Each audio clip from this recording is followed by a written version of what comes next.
চলো আজকে 300 ফিটের কাহিনী তোমাদের সাথে শেয়ার করি। তো অনেকে 300 ফিট ঘোরা দেখছো আর বিভিন্ন ভাবে বিভিন্ন মানুষ দেখাইছে। চলো আজকে আমার মারা খাওয়া দেখাই তোমাদেরকে। তো রিক্সা উপরে উঠে আমার অবস্থা খারাপ হয়ে গেছে।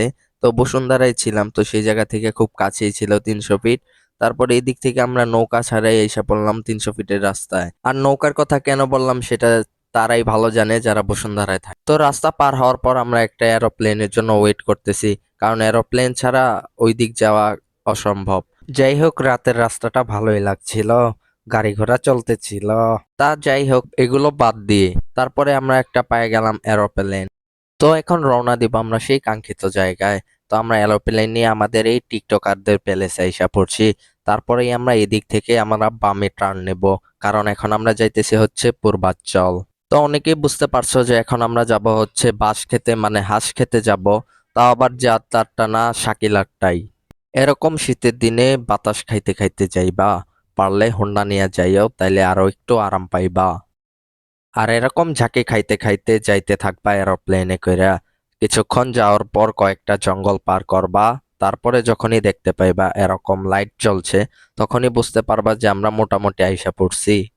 আর দুর্ভাগ্যবশত তোমার এখানেই নেমে যাইতে হইব, কারণ ওই পারে যাওয়ার গাড়ির রাইড নাই। তারপরে এই স্বাধীনতা চত্বরে আইসা পড়বা।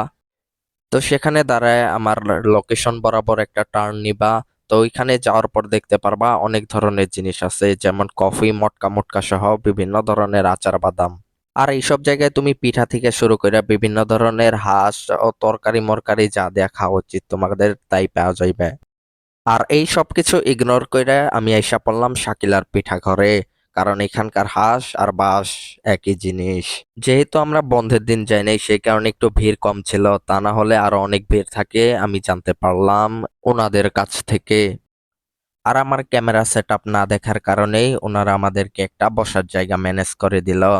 তারপরে ওই জায়গায় সবাইকে বসিয়ে আমি চলে আসলাম এগুলো দেখানোর জন্য। তো এখানে দেখতে পারতাছো হাঁস, গরুর মাংস সহ আরো অনেক ধরনের কিছু আছে। তো সেটা কি জিনিস, সেটা হচ্ছে চাপড়ি। তুমি চাইলে ছাপড়িও ভাবতে পারো। তারপরে আবারও আইসা পড়লাম সেখানে বসার জন্য। তারপরে জায়গাটা সুন্দরভাবে ক্লিন করে দিল তাদেরই একজন লোক। তাই ভাবলাম তোমাদের আরো কিছুক্ষণ সেগুলো দেখানো যাক না কেন। তো এখানে উনি ছাপড়ি বানাচ্ছে। আর এই হাঁস বা বাঁশ, এটা ওনারা গরম করে না, গরম করে আনার পর রাখে, যদি থাকে থাকলো, না থাকলে নাই। তাই এতক্ষণ ধরে আমি হাঁসকে বাঁশ বাঁশ বলে চিল্লাইতেছি। আর উনি আমার কথা শোনা বাদ দিয়ে এখানে ছাপড়ি বানাতে ব্যস্ত, সাথে পেমেন্টও নিচ্ছে আবার।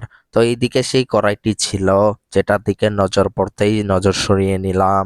তার কারণ হলো শুধু ছাপড়ি দেখলেই হবে না, সাথে এই তন্দুর রুটিও দেখতে হবে, যেটা কিনা 2 হাতের সংস্পর্শেই তৈরি। আর হ্যাঁ, এখানে উনি এই কাজেও নিয়োজিত। আর উনি চোখ বন্ধ করে এগুলো বাড়তেছে। তো বাড়ার এক পর্যায়ে আমরা দেখতে পাইলাম যে আমাদেরটাও বাড়ার সময় আইসা পড়ছে। তো আমাদেরটা এদিকে বাড়া শুরু করে দিছে। আর ঠিক তখনই বুঝতে পারলাম যে না, এটা আমাদের ছিল না, কারণ আরেকজন আঙ্গুল দিয়ে দেখিয়ে দিল যে তার এইটা প্রয়োজন। সেটা কি প্রয়োজন না বলাই ভালো। কারণ হলো তিনি হাঁসের অন্ডকোষ মানে পাকস্থলী চেয়েছিল। আর এখানে আমাদেরটা বাড়া শুরু করে দিয়েছে, যেখানে কিনা লেগ পিস আমার ভাগে পড়েছিল। লেগ পিসের হাড্ডির দিকে খেয়াল করার চেয়ে আমার দিকে খেয়াল করো। তারপরে আমরা ছাপড়ি নিয়ে সেটা নিয়ে বসে পড়লাম সকলে মিলে খাওয়ার জন্য। আর এইদিকে একজন আমাদের ভাগের ছাপড়িতে হাত দিয়ে দিয়েছে। সেটা দেখার পরে আমরা কিছুক্ষণ খেয়ে নিলাম। তারপরে আমাদের পেমেন্ট দেওয়ার পালা এসে পড়লো, যেখানে কিনা এক বাটি হাঁসের দাম ছিল 300 টাকা, আর ছাপড়ি ছিল প্রতি পিস 20 টাকা করে। আর পানির ব্যবসার কথা না বললেই ভালো। আর এইদিকে ওনার পেমেন্ট রিটার্ন করতে করতে আমাদের যেন আবারও খিদা লেগে যাচ্ছিল। তারপরে আমরা রিটার্ন নিয়ে দেখলাম উনি আমাদের জন্য আবারও ছাপড়ি বানাতে যাচ্ছে। আর কোথায় মারা খেয়েছিলাম সেটাই এখন দেখাচ্ছি। আমরা যখন খেয়েছিলাম কড়াইতে ছিল অল্প একটু, আর এখন পুরা ভর্তি কড়াই। আর তেমন একটা স্বাদও ছিল না।